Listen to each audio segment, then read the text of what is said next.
Of your Lordships, I'd like to begin by saying something about human rights in Iran.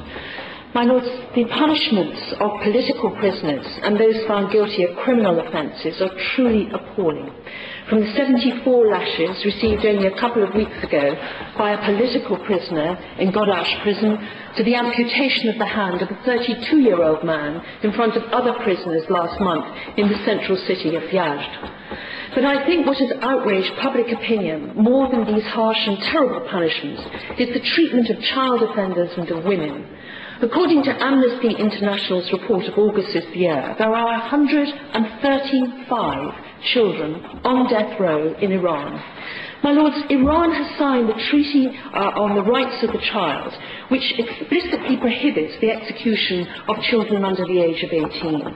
But I'm sure that many of us have read the sickening accounts of the hanging of girls under the age of 18 for alleged sexual crimes and the attempts at public execution of underage boys.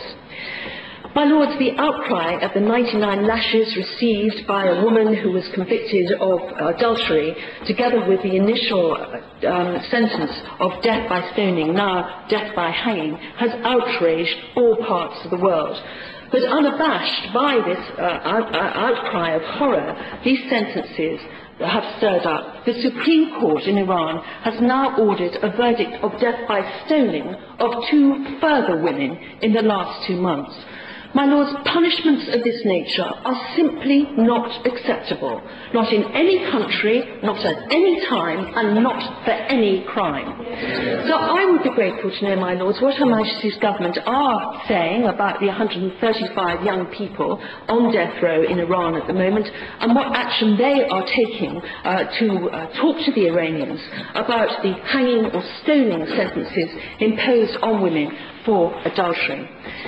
My Lords, on the issue of Iran's nuclear ambitions and the possibility of it having some ability to produce a nuclear weapon through enriched uranium and the warheads that it is believed to be developing, my Lords, over the last 10 to 12 years or so, I've been sent on a number of visits to the Middle East for various purposes and for very confidential discussions.